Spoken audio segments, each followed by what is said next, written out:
Good evening बच्चों। आज हम पढ़ने वाले हैं किसी बॉडी के प्योर रोलिंग के बारे में। बहुत ध्यान सुनिएगा क्योंकि ये टॉपिक बहुत ही हमें बाद में हॉन्ट करता है। और वैसे भी जहाँ से शुरू होता है, जिस चैप्टर में ये पार्ट दिया हुआ है, वो चैप्टर मैकेनिक्स का सबसे टफेस्ट पार्ट माना जाता है। चैप्टर का नाम क्या है? नाम है सिस्टम ऑफ पार्टिकल्स। हालांकि नाम से यहाँ सब कुछ मालूम चल रहा है हमें। सिस्टम ऑफ पार्टिकल्स मतलब क्या होता है? बहुत सारे पार्टिकल्स हो, ठीक है, एंड इनका नंबर डिफाइन हो सकता है या number of particles not defined हो सकता है, डिस्क्रीट हो या कंटिन्यूस हो, इस टाइप के बॉडीज हो सकते हैं। System of particles and rotational motion. तो इस चैप्टर में एक टॉपिक आता है जो कि बहुत इम्पोर्टेंट है और जो कि बहुत सारे एग्जाम्स में बहुत बार पूछा जा चुका है। इनफैक्ट जेईई में रोटेशनल मोशन में सबसे इम्पोर्टेंट पार्ट इसी का होता है, वो होता है आपका प्योर रोलिंग मोशन। ध्यान सुनिएगा। तभी हम जो यहाँ करने वाले बेटा वो है रोलिंग। पहले समझेंगे रोलिंग होता क्या है, देन समझेंगे प्योर रोलिंग बोलते किसको हैं, और बॉडी अगर प्योर रोलिंग नहीं कर रहा है तो वैसे केस में हमें कैसे पहचानना है कि प्योर रोलिंग नहीं कर रहा है तो ये रोलिंग विद स्लाइडिंग किस तरह की स्लाइडिंग है। ये कई बार बॉडी स्लाइड करते हैं, बस स्लाइड करते हुए स्लाइड ज़्यादा करते हैं, घूमते कम है। और कई बार क्या होता है, घूमते बहुत ज़्यादा है, स्लाइड बहुत कम करते हैं। बहुत सिंपल से एग्जांपल के लिए अगर समझना है इस चीज़ को तो पहले हम समझ ही लेते हैं एक बार कि प्योर रोलिंग होता क्या है, उसके बाद हम इसको और बेहतर तरीके से अंडरस्टैंड कर सकते हैं। तो शुरू यहीं से करते हैं बेटा। सिस्टम ऑफ पार्टिकल्स में ये टॉपिक जो है रोलिंग वाला, ये बहुत ही अहम रोल प्ले करता है। पहले इसका मीनिंग क्या होता है वो समझते हैं। मेरा नाम जगदीश त्रिपाठी है और आज का जो टॉपिक है रोलिंग, ठीक है। इससे पहले मैं उम्मीद रखता हूँ कि आप कुछ थोड़ा बहुत जो है जो उसके फॉर्मूले हैं कि मोमेंट ऑफ इनर्शिया कितना होता है किसी बॉडी का किसी एक्सिस के बॉडी में, वो निकालना आप जानते होंगे। जैसे कि फॉर एग्जांपल हम एज्यूम कर लेते हैं कि एक डिस्क है, ठीक है, एक डिस्क है। जनरली जो व्हील्स होते हैं किसी गाड़ी के या किसी जो है साइकिल के, मोटरसाइकिल के, उनके व्हील्स लगभग जो है डिस्क शेप के ही होते हैं, एक डिस्क ही होता है, ठीक है। साइकिल के हम बोल सकते हैं कि रिंग होता है, लेकिन रिंग में यहाँ पे स्पोक्स होते हैं, इस वजह से हम मान लो उसको हम रिंग ही कह दें तब भी चलेगा, बट उसका मोमेंट अपने से एक अलग तरीके से निकाला जाएगा। लेकिन जनरली किसी ट्रक का या कार का इनका जो व्हील होता है लगभग डिस्क की तरह होता है। तो ऐसे केस में जब बॉडी आगे जा रहा होता है तो इस पूरे बॉडी का मान लीजिए, एज्यूम कर लीजिए कि मास कितना है, मास है कैपिटल एम और रेडियस है आर। तो पूरा बॉडी जो है आगे भी जा रहा है और साथ ही साथ अपनी जगह पर रह के घूम भी रहा है, ऐसा हो रहा है। आप एग्जाम्पल तो सोच लीजिए कि मान लो कि इस पूरे बॉडी को हमने यहीं पे रखा होता है, ग्राउंड यहाँ से कुछ देर हटा देते हैं। सोचिए ग्राउंड यहाँ पे नहीं है, आपने बॉडी किसी एक पॉइंट से यहाँ से हिंज कर दी, पाइवोट पॉइंट है, पाइवोट पॉइंट पे करने के बाद में आप इसे घुमा रहे हैं, इसी जगह घुमा रहे हैं। जब ये घूमेगा तो घूमने की वजह से हमें पता है किसी बॉडी के पास में हर पॉइंट में एक वेलोसिटी होता है। उस वेलोसिटी को हम क्या कहते हैं? That velocity is known as tangential velocity. जब ये बॉडी घूमेगा यानी कि जब ये प्योर रोटेशन कर रहा होगा तो यहाँ सारे पॉइंट्स के पास में, चाहे तो आप ये पॉइंट लो, चाहे आप रिंग पे ही एक और पॉइंट यहाँ लो, चाहे आप कहीं भी इस बॉडी में अंदर कोई पॉइंट लो, इधर एक पॉइंट लो या यहाँ एक पॉइंट लो, कहीं भी आप पॉइंट लेते हैं, हर पॉइंट के पास में एक वेलोसिटी होता है जो उसका टेंजेंशियल वेलोसिटी कहलाता है। वो डिपेंड करता है किस पे? एक तो डिपेंड करता है कितने एंगुलर वेलोसिटी से ये बॉडी घूम रहा है, इसका एंगुलर वेलोसिटी यानी कि ओमेगा कितना है। ओमेगा हम जानते हैं वैसे क्या होता है, व्हाट इज ओमेगा? ओमेगा होता है कितना एंगल कोई बॉडी कवर कर रहा है पर यूनिट टाइम में। थीटा अपॉन टी कह सकते हैं। अगर हमें निकालना है इंस्टेंटेनियस ओमेगा तो कितना होता है, वो होता है D theta upon D T. और सिमिलरली अगर हमें निकालना है आपका एवरेज ओमेगा तो कितना आएगा, delta theta upon delta T. तो खैर हम ऐसा एज्यूम कर लेते हैं कि आपका जो बॉडी है वो लगातार उसका ओमेगा कांस्टेंट है। जब बॉडी का ओमेगा लगातार कांस्टेंट होता है तो वैसे केस में हम डायरेक्टली जो है delta theta upon delta T assume कर सकते हैं। उसी delta theta upon delta T को हम अगर ओमेगा को थीटा अपॉन टी भी कह दें तब भी वही सेम मतलब रह जाएगा उसका। तो इस केस में अगर बॉडी के पास में ओमेगा का एंगुलर स्पीड है, ठीक है, तो हमें पता है कि हर पॉइंट के पास, चाहे आप ये पॉइंट लो चाहे आप ये पॉइंट, हम फिलहाल इनको कुछ नाम दे देते हैं, हम ऐसा जूम कर लेते हैं कि इस पॉइंट का नाम जो है P पॉइंट है, इसका नाम जो है Q पॉइंट है, इसका नाम R पॉइंट ले लेते हैं, सिमिलरली इसका नाम S पॉइंट ले लेते हैं, फिर P ले लेते हैं। इन वेरियस पॉइंट्स के पास में खुद का एक टेंजेंशियल वेलोसिटी होगा। अगर हम P पॉइंट की बात करें तो P पॉइंट के पास वेलोसिटी कहाँ होगा, यहाँ। अभी बॉडी सिर्फ और सिर्फ घूम रहा है बेटा, अपनी जगह पे खड़े होके घूम रहा है। Q पॉइंट पास कहाँ होगा, Q पॉइंट यहाँ पे होगा।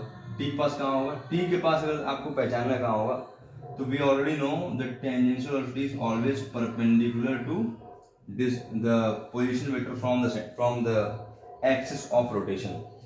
The axis which passes through the center and is perpendicular to the plane of this disk is known as axis of rotation. And these all points are moving around or about this axis of rotation, and the velocity is always perpendicular to the radius. ऐसा हम कह सकते हैं। तो अगर हम इनकी बात करें तो इसका जो वेलोसिटी होगा कितना होगा, मान लो इसका जो डिस्टेंस यहाँ से है वो कितना है, RT है, RT। तो इसका स्पीड कितना होगा, RT इंटू ओमेगा, ओमेगा के पास सेम ही होगा। Q पॉइंट कितना होगा बेटा, Q पॉइंट का रेडियस हम कंप्लीटली हमने R ले लिया, कितना होगा R इंटू ओमेगा। इसका भी कितना होगा, इसका भी R इंटू ओमेगा। इसका कितना होगा, मान लो इसका डिस्टेंस यहाँ से RS है, इसका जो वेलोसिटी होगा इस रेडियस के परपेंडिकुलर होगा और कितना होगा, this will be equal to RS into omega. Similarly R point कितना होगा, जैसे मान लेते हैं R है, कितना हो जाएगा, इसका हो जाएगा आपका R इंटू ओमेगा। यानी कि यहाँ सारे पॉइंट्स के पास में एक स्पीड है, टेंजेंशियल स्पीड है, लेकिन अभी बॉडी सिर्फ और सिर्फ क्या कर रहा है, बॉडी सिर्फ और सिर्फ कर रहा है प्योर रोटेशन। जैसे इस बॉडी को घूमते हुए आप जमीन पर रख दोगे, मान लो घूम भी रहा है लेकिन अब जमीन पे भी है, ठीक है, तो ऐसे केस में क्या होगा, बॉडी घूमने की वजह से बॉडी घूमेगा भी और हो सकता है घूमते हुए आगे भी जाए, ठीक है, ये बॉडी घूमेगा भी, घूमते हुए आगे भी जा सकता है। और वैसे केस में सेंटर ऑफ मास जो है अब यहाँ नहीं बल्कि कुछ देर बाद ये यहाँ पहुंच जाएगा, कुछ देर बाद यहाँ पहुंच जाएगा। इसका मतलब अब बॉडी जो है ट्रांसलेट करना भी स्टार्ट कर देगा। बॉडी इनिशियली सिर्फ क्या कर रहा था, बॉडी इनिशियली सिर्फ रोटेट कर रहा था, ठीक है, और अभी करेगा, अब रोटेट के साथ साथ जैसे जमीन पे आएगा, जमीन पे आते ही ट्रांसलेट करना भी शुरू कर देगा। बहुत ध्यान सुनिएगा, हम समझ लेते हैं कि प्योर रोलिंग क्या होता है, रोलिंग विद स्लाइडिंग क्या होता है। रोलिंग विद स्लाइडिंग में आपका फॉरवर्ड स्लिपिंग भी होता है, एक बैकवर्ड स्लिपिंग भी होता है। दोनों केस में क्या किया जाएगा वो समझ लेते हैं। इस डायग्राम को बेटा बड़े ध्यान से दिमाग में बिठा लीजिए, याद रखिए इस चीज को, यहाँ हर पॉइंट के पास में एक स्पीड है, जो कि इसका स्पीड, हर पॉइंट का स्पीड R ओमेगा है, which is perpendicular to distance from the center और position vector from the center, ऐसा हम कह सकते हैं। इस इमेज को मेरा दिमाग रखिएगा बिल्कुल, ठीक है। अब देखो यहाँ समझते कैसे हैं इस चीज को कि प्योर रोलिंग कब कहलाएगा और कब ये प्योर रोलिंग नहीं कहलाएगा, पहले ये समझते हैं। अब उसी डायग्राम को थोड़ा सा कम हेक्टिक बनाने के लिए हम सिर्फ एक डिस्क लेते हैं और हम सिर्फ सेंटर की बात करेंगे अभी, बाद में इसके किसी और पॉइंट की बात करेंगे। मान लो ग्राउंड है, ग्राउंड यहाँ पे जो है, इट माइट बी पॉसिबल कि ग्राउंड यहाँ पे स्मूथ भी हो, कई बार स्मूथ सरफेस पे भी बॉडी जो है प्योर रोलिंग कर सकता है अगर आप फोर्स लगाते हैं। तो अगर आप फोर्स नहीं लगा रहे हैं तो वैसे केस में अगर प्योर रोलिंग करना है इसे, तो इसका जो होगा फ्रिक्शन कुछ ना कुछ यहाँ रोल प्ले करेगा। मान लो आपने किसी बॉडी घुमा के आपने जमीन पर रख दिया, घूम रहा है पहले से और घूमता आपने जमीन पर रख दिया उसको, तो अगर वहां प्योर रोलिंग करना है तो वहां फ्रिक्शन का होना जरूरी है। वहां फ्रिक्शन पीछे लगने वाला है कि आगे लगने वाला है, ये भी डिसाइड हम करेंगे वो सिचुएशन के हिसाब से होगा बेटा। इसका स्पीड धीरे कम होगा और इसका ओमेगा भी धीरे कम होगा। इसका मतलब क्या है कि ओमेगा को कम करने वाला और स्पीड को कम करने वाला एक आपको फोर्स चाहिए। तो इसका मतलब क्या है कि आपके बॉडी पे हमने क्या देखा था बेटा कि इसका सेंटर ऑफ मास भी अब आगे जाना शुरू कर चुका है। तो मान लेते हैं सेंटर ऑफ मास स्पीड कितना बेटा, v है, और ये पहले से घूम भी रहा था। तो यहाँ बहुत सारे पॉइंट्स, एक पॉइंट यहाँ था P, एक पॉइंट यहाँ हमने Q लिया था, R लिया था, लेकिन अब हम सिनेरियो चेंज कर देते हैं। आप उन सारे पॉइंट्स को याद करके बैठे होंगे मुझे उम्मीद है, और कोई बात नहीं, हम पॉइंट्स को कहीं और ले लेते हैं, उससे क्या फर्क पड़ता है। एक पॉइंट हम P यहाँ ले लेते हैं, एक पॉइंट मान लो आपने Q यहाँ ले लिया बिल्कुल इस एंड पे, एक पॉइंट आर आपने वो पॉइंट लिया जमीन से जो कांटेक्ट पे है, ठीक है। अगर ये बॉडी सिर्फ घूम रहा होता तो बॉडी के पास में स्पीड जो था वो क्या था, आर ओमेगा। इसके पास में आर ओमेगा टेंजेंशियली यहाँ पे, इसके पास में आर ओमेगा टेंजेंशियली यहाँ पे, इसके पास में भी आर ओमेगा टेंजेंशियली ऊपर, ऐसे हर पॉइंट के पास में आर ओमेगा होगा, but tangential tangential tangential her point पे। अब क्या हो रहा है, अब बॉडी घूमते हुए आगे जा रहा है। जब बॉडी घूमते हुए आगे जाएगा तो हर पॉइंट के पास में सबसे पहले आप, अब घूमने वाला चीज छोड़ दो, घूमेगा थोड़ी बाद घूमेगा, पहले आप चलाओ उसको। जब ये चलेगा इसके बाद स्पीड कितना बेटा, स्पीड है v। अगर v स्पीड है सेंटर ऑफ मास का, तो क्या बॉडी कोई ऐसा पॉइंट है जिसके पास v स्पीड ना हो? क्या पॉसिबल है? नहीं। अगर पूरा बॉडी जो है v स्पीड से आगे जा रहा है तो तुम बॉडी में कोई पॉइंट, ये पॉइंट लूँ चाहे यहाँ लूँ चाहे यहाँ लूँ चाहे यहाँ लूँ, मुझे तो ये दिखाई देगा कि ये सारे पॉइंट भी आगे जा रहे हैं। ऐसा कोई पॉइंट है ही नहीं जो v से आगे ना जाए। सारे पास में v स्पीड तो है ही है। ये जो v स्पीड है इसके पास आगे, जो r पॉइंट के पास v स्पीड आगे है, जो q पॉइंट के पास v स्पीड वो भी आगे है। ये सारे v स्पीड सबके पास हैं, इनहेरिटेड है पहले से। क्यों है? Because centre of mass v speed से आगे जा रहा है। लेकिन हो क्या रहा है कि ये बाकी पॉइंट्स सेंटर ऑफ मास से थोड़े अलग है। सेंटर ऑफ मास जब बॉडी से रोटेट कर रहा था तो अपने ही पॉइंट पे था, लेकिन बाकी सारे पॉइंट्स रोटेट हो रहे थे तो अपने पॉइंट पे नहीं थे। वो बिना इसके आगे चले भी चल रहे थे, उनके पास कुछ स्पीड था। और बॉडी चलने की वजह से सबके पास में v स्पीड आ गया, इसके पास v स्पीड आ गया, इसके पास v स्पीड आ गया, इसके पास v स्पीड आ गया। हर पॉइंट पास v स्पीड तो होगा ही होगा। अगर मैं चलूंगा v स्पीड से तो क्या मेरे बॉडी कोई पार्ट होगा जिसका स्पीड अलग होगा? नहीं ना। इसका मतलब है कि हर पॉइंट पास में v स्पीड है, बट ये ट्रांसलेशन वाला बेटा। रोटेशन की वजह से क्या होता है, सबके पास स्पीड होता है आर ओमेगा। इसके पास में एक आर ओमेगा यहाँ पे, इसके पास में एक आर ओमेगा यहाँ पीछे, इसके पास एक आर ओमेगा यहाँ। ये आर ओमेगा बेटा कौन सा वेलोसिटी है? ये आर ओमेगा टेंजेंशियल वेलोसिटी है। कौन, किस वजह से? ये ड्यू टू रोटेशन। तो यानी कि इसके पास v तो है ही है, साथ में प्लस एक और आर ओमेगा घूमने की वजह से। चलेगा v से आगे लेकिन घूम भी रहा है, उस वजह से v प्लस आर ओमेगा यहाँ पे होगा। इसके पास में v तो है लेकिन यहाँ पे क्या होगा बेटा, यहाँ पे एक और आर ओमेगा होगा। इसके पास v आगे तो लेकिन पीछे भी कितना होगा, आर ओमेगा होगा। यानी कि अब देखो, ये जो आपका Q पॉइंट है इसका नेट स्पीड अब आगे नहीं है, इसका नेट स्पीड कहाँ पे आ रहा है? नेट स्पीड कहीं ना कहीं इनके बीच में लाई करेगा वेक्टर सम से, और ये दिखता भी हमें। ये बॉडी रोल करने के बाद जब आगे पहुंचेगा तो ये Q पॉइंट सीधा यहाँ से यहाँ नहीं पहुंच जाएगा। अगर Q पॉइंट पर सिर्फ v स्पीड होता तो Q पॉइंट तो यहाँ से यहाँ पहुंच गया होता स्ट्रेट लाइन पे। अगर Q पॉइंट पर सिर्फ v स्पीड होता तो Q पॉइंट तो ऊपर पहुंच गया होता, सीधा यहाँ तक पहुंच गया होता। लेकिन ऐसा नहीं हो रहा है, इसके बाद स्पीड कहाँ है? यहाँ है। कुछ देर बाद यही बॉडी घूम के जब यहाँ पहुंचेगा, जब यही बॉडी घूम के यहाँ पहुंचेगा, ऐसा मान लेते हैं कि यहाँ पहुंच चुका है, तो वैसे केस में, एक मिनट रुकिए बेटा, तो उस केस में आपका ये बॉडी जब यहाँ पहुंच चुका होगा, बहुत ध्यान रखिएगा, ऐसे केस में क्या हो रहा होगा? ठीक है, Q पॉइंट के पास ये बॉडी, Q पॉइंट चाह रहा है कि वो यहाँ से यहाँ पहुंच जाए, बट बॉडी घूम भी रहा है, तो Q पॉइंट हो सकता है यहाँ से यहाँ पहुंच जाए इधर। ठीक है, टाइम जीरो बॉडी यहाँ था, but time after some time body is here, t equal to t second में बॉडी यहाँ पहुंच चुका है। Q पॉइंट कहाँ पहुंच चुका बेटा? यहाँ पहुंच चुका है। यानी बॉडी का स्पीड ऐसे ही था, इसी डायरेक्शन में था, ऐसा जूम कर लेते हैं। और ये डायरेक्शन भी बार बार चेंज, अभी यहाँ पे है, कुछ वक्त यहाँ पहुंचेगा, जब यहाँ पे होगा तो यहाँ हो जाएगा, ऐसे करते करते करते करते यहाँ पहुंच चुका है। अच्छा, तो जो Q पॉइंट के पास स्पीड है, उसका डायरेक्शन जो है वो उसके हिसाब से पॉइंट का पोजीशन फाइनली कहाँ होगा हम सोच सकते हैं।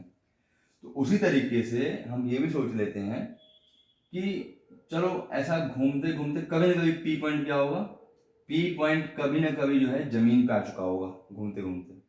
हम ऐसा एज्यूम कर सकते हैं, हम ऐसा एज्यूम कर लेते हैं, बट डायग्राम हम सही से बना देते हैं समझने के लिए, कि आपका जो P पॉइंट है वो घूमते घूमते आफ्टर सम टाइम t, ठीक है, after some time t, P point घूमते घूमते ये पूरा डिस्क घूमा और घूमते घूमते ऐसे जब पहुंचा, P पॉइंट पहुंच गया जमीन पे। हालांकि बहुत ही कम डिस्टेंस इनके बीच में है, लेकिन तब भी आप सोच सकते हैं, सोचना ही तो है कि P पॉइंट यहाँ था और P पॉइंट घूमते हुए कहाँ पहुंच गया? जमीन पे यहाँ पहुंच गया, इधर यहाँ। अगर ये प्योर रोलिंग होता, अगर ये प्योर रोलिंग होता तो ऐसे केस में ये P पॉइंट जो जमीन पहुंचता, ये बताइए कि बेटा यहाँ से यहाँ जो डिस्टेंस है आपका, ये डिस्टेंस ये कितना होगा? डिस्टेंस विल इक्वल टू, मान लो P पॉइंट बिल्कुल टॉप पे था, बिल्कुल डायमेट्रिकली इसके अपोजिट पॉइंट पे था, डिस्टेंस कितना होगा? डिस्टेंस तो आपका हाफ ऑफ द सर्कमफेरेंस होगा, यानी कितना होगा बेटा? 2 पाई आर का आधा, पाई आर। ठीक ठीक, ऐसा होगा। लेकिन चलो ये रैंडम केस भी हम देख सकते हैं, जरूरी नहीं कि हम पाई आर ही देखें। मान लो P पॉइंट जो है थोड़ा सा टॉप से अलग भी होता अगर, चलो हमको पता है कि ऐसे केस में एंगल जो है पाई बनता है, बट मान लेते हैं बेटा कि P पॉइंट कहीं और होता, ये एंगल जो बन गया कितना बन गया? थीटा बन गया, थीटा बन गया। अच्छा, पाई आर डिस्टेंस है, हम मान चलेंगे, आपने पाई आर कह दिया एक बार तो पाई आर ही मानेंगे। अगर थीटा आपका एंगल है तो थीटा एंगल होने पे हमें पता है कि यहाँ से यहाँ जो लेंथ बनता है बेटा, इसको क्या बोलते हैं हम लोग? आर्क लेंथ बोलते हैं। कितना आता है बेटा आर्क लेंथ? आर थीटा के बराबर। इसमें क्या कहते हैं बेटा? Arc length. और आर्क लेंथ कितना होता है? R into theta. रेडियस आपका आर है, तो मान लो कि आपने इसी पूरे स्फीयर, पूरे डिस्क में आपने यहाँ से यहाँ कोई पेंट लगा दिया होता, मान लो व्हाइट कलर का एक पेंट है जो कि जमीन पे चलेगा, जमीन पे वो पेंट जो है लगता हुआ जाएगा, ऐसा एज्यूम कर लो। तो ये जो पेंट जितने लेंथ तक दिया हुआ बेटा, ये कितना लेंथ होगा? ये आर इंटू थीटा होगा। थीटा जो भी है, अगर पाई है तो पाई आर होगा, पाई बाई 2 होगा तो कितना होता है? पाई बाई 2 इंटू आर होता है कि नहीं? कोई और एंगल होता तो कितना होता? आर इंटू दैट एंगल होता। बट फिलहाल हमको पता है कि this length from P to this point, this will be equal to कितना? R theta. तो टी टाइम में एज्यूम कर लो कि बॉडी यहां से यहां पहुंच गया, ऐसे घूमते हुए ये पूरा जो आपका पेंट है, ये पेंट जो है जमीन पर लग चुका है और P पॉइंट यहां पहुंच चुका है। क्या समझ पा रहे हैं? यहां से यहाँ जो पेंट है वो पेंट पूरा जमीन पे लग चुका है, यहां से यहां। अगर पेंट जमीन पे लग चुका है बेटा, तो वैसे केस में ये पेंट का लेंथ में कितना होगा बताओ? जमीन लेंथ कितना होगा? जितना ये आर्क लेंथ था, यही आर्क तो पूरा नीचे आ गया। समझ पा रहे हैं? यही P पर नीचे आया, मतलब कितना लेंथ होगा? ये लेंथ आपका आर थीटा होगा। हमने यहाँ पे एज्यूम किया कि बॉडी का ओमेगा कांस्टेंट है, बॉडी अपना ओमेगा चेंज नहीं कर रहा, body is not accelerating, it is moving with constant velocity. अगर बॉडी का ओमेगा चेंज नहीं कर रहा तो बॉडी का स्पीड भी चेंज नहीं करेगा। स्पीड कितना बेटा? v है। अगर v स्पीड है तो t टाइम में बॉडी यहाँ से यहाँ पहुंच गया, तो t टाइम में सेंटर ऑफ मास भी तो यहाँ से यहाँ पहुंच गया, सेंटर ऑफ मास यहाँ से पहुंच गया यहाँ। अगर किसी का स्पीड कांस्टेंट है, v स्पीड है, तो t टाइम में डिस्टेंस कितना चल चुका होगा? स्पीड इंटू टाइम, यानी कि v इंटू टी। अब ये बताइए बेटा कि अगर बॉडी प्योर रोलिंग कर रहा है, प्योर रोलिंग का मतलब ही क्या है वो यहां से मालूम चलेगा। अब अगर बॉडी प्योर रोलिंग कर रहा होगा, इसका मतलब है जितना वो घूमेगा उतना आगे भी जाएगा। कभी ऐसा केस बनेगा ही नहीं प्योर रोलिंग में कि बॉडी घूम बहुत लिया, जैसे मान लो कोई टायर गड्ढे में फंस जाता है, किसी कीचड़ फंस जाता है, टायर घूमता बहुत है लेकिन जाता बहुत कम आ गया, उसे हम प्योर रोलिंग नहीं कहेंगे। यहाँ क्या हो रहा है? बॉडी जितना घूमेगा उतना आगे जाएगा, हर घूमने के हर एक रोटेशन की वजह से बॉडी का एक फॉरवर्ड मोशन भी होगा। तो यानी जितना नीचे लेंथ कवर किया है इसने, वो लेंथ इसकी वजह से है ड्यू टू रोटेशन, और जितना ये लेंथ कवर किया है इसने सेंटर ऑफ मास ने, उतना लेंथ क्यों? Due to translation. अगर ट्रांसलेशन का लेंथ यानी कि VT इक्वल टू कितना है? आर थीटा, तो क्या कहेंगे इसको हम? इसे हम कहेंगे प्योर रोलिंग। अब ध्यान देखिएगा, आपको पहले ही मैंने फॉर्मूला बताया था, आपको पता भी था कि ओमेगा कितना होता है बेटा? Omega is theta upon time.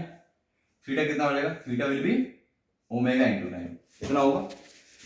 इस वैल्यू को वहां पुट कर देते हैं, कितना हो जाएगा? VT will be equal to R into omega into T, T से टी कटा, कितना है? V equal to R omega. यानी कि every point is moving with a rotational speed of r into omega, और सेंटर ऑफ मास जो speed है बेटा वो r इंटू ओमेगा के बराबर ही है। यानी कि हम और क्या कह सकते हैं कि हर बॉडी की एंगुलर स्पीड है कितना होगा? v by R. यानी जब भी कोई बॉडी प्योर रोलिंग करता है तो उसके रोटेशन के बीच में और उसके मोशन के बीच में, ट्रांसलेशन मोशन के बीच में एक इक्वेशन बन जाता है, किसके? ओमेगा और v के बीच में। ओमेगा कितना होता है? ओमेगा v बाई आर होता है। अगर आपका ओमेगा ज्यादा है तो v भी ज्यादा होगा, अगर आपका ओमेगा कम है v भी कम होगा। ओमेगा का वैल्यू v बाई आर आएगा। इसका मतलब क्या होगा कि अगर इसने एक पूरा कंप्लीट कर लिया हमारा सर्कल, मान लो इसने एक राउंड मार लिया, ये पहिया है और पहिया जमीन पे एक राउंड मार चुका होगा। अगर एक राउंड मार चुका है तो वैसे केस में डिस्टेंस जो इसका सर्कम्फ्रेंस में इसने कवर किया कितना किया 2 पाई आर, तो जमीन पे भी कितना कवर करेगा ये 2 पाई आर। ठीक है, सर्कम्फ्रेंस अगर 2 पाई आर इसने अगर एक राउंड मार चुका है तो जमीन पे भी 2 पाई आर चल चुका होगा। क्या आप समझ रहे हैं? अभी देखा कि v इक्वल आर ओमेगा आ गया। अब देखो ये जो पॉइंट था इसके पास दो स्पीड्स थे, एक तो आगे स्पीड था v और एक पीछे आर ओमेगा। तो नेट स्पीड सामने कितना हुआ इसका? नेट स्पीड सामने हुआ v minus R omega. Vector quantity है, सामने वाला प्लस पीछे वाला माइनस। अब आर ओमेगा तो v के बराबर आ गया, कितना आ गया फिर फाइनली 0। यानी कि जब भी कोई प्योर रोलिंग कर रहा होता है सबसे बॉटम मोस्ट पॉइंट हमेशा रेस्ट पे होता है। वो आएगा नीचे, ऐसे आएगा, टकराएगा, चले जाएगा ऊपर। इसका मतलब कि यहाँ पर स्लाइड करेगा ही नहीं। बहुत ध्यान सुनिएगा इस पार्ट को, लास्ट पार्ट है कि अगर v आर ओमेगा के बराबर होगा तो ये पॉइंट बॉटम मोस्ट पॉइंट हमेशा रेस्ट पे रहेगा with respect to the ground. इसका मतलब जब भी वो पॉइंट आएगा नीचे टकराएगा लेकिन रेस्ट पे रहेगा, वापस जो है ऊपर चला जाएगा, वहां स्लाइड नहीं करेगा। लेकिन कहीं गलती से अगर v का वैल्यू जो v है, v का वैल्यू अगर आपका आर ओमेगा से ज्यादा हो गया, बहुत ध्यान सुनना, अगर v का वैल्यू आर ओमेगा से ज्यादा हुआ इसका मतलब ओमेगा कम है v ज्यादा है, मतलब घूम ये कम रहा है लेकिन जा ज्यादा गया है। जैसे कई बार होता है कि चीजें जो है धीरे धीरे घूम रही है लेकिन स्किड कर रही है। जैसे मान लो किसी बर्फ के ऊपर में कोई चल रहा है, कोई कार या ट्रक या बस जो है बर्फ के ऊपर चल रहा है, तो वैसे केस में पहिया जो है स्लाइड करता है, घूमता भी हल्का हल्का। जब तक वो पहिया एक राउंड मारेगा, जब तक वो 2 पाई आर, जब तक अपना टोटल एक सर्कमफेरेंस कवर करने वाला होगा 2 पाई आर, तब तक हो सकता है डिस्टेंस वो 4 पाई आर कवर कर चुका हो। ठीक है, ये एक राउंड मार रहा होगा लेकिन डिस्टेंस जो बहुत आगे जा चुका होगा। वैसा कब होगा? जब v का वैल्यू आर ओमेगा से ज्यादा होगा। और साफ दिख रहा है जब इस पॉइंट का स्पीड सामने वाला v इससे ज्यादा होगा तो इसके पास में नेट एक स्पीड होगा, कहाँ? Towards front. तो मतलब ये पॉइंट रेस्ट पे नहीं होगा, ये पॉइंट आगे स्लिड कर रहा होगा, स्किड कर रहा होगा। ऐसे किसको हम क्या बोलते हैं बेटा? इसको हम बोलते हैं फॉरवर्ड स्लिपिंग। ठीक है, फॉरवर्ड स्लिपिंग कर लीजिए या फॉरवर्ड स्लाइडिंग कर लीजिए। सिमिलरली यही v जब आपका कम होगा बेटा, v less than R omega, तो उस केस में क्या होगा कि आपका पीछे स्पीड ज्यादा है तो यही पॉइंट क्या करेगा? पीछे स्लाइड करेगा। इस वजह से इसको क्या कहेंगे बेटा? इसको हम कहेंगे backward slipping. Okay, that's all for this lecture बेटा। ये था आपके प्योर रोलिंग विद स्लाइडिंग के लिए। नेक्स्ट लेक्चर में हम पढ़ेंगे अगला टॉपिक। बाय बाय बेटा।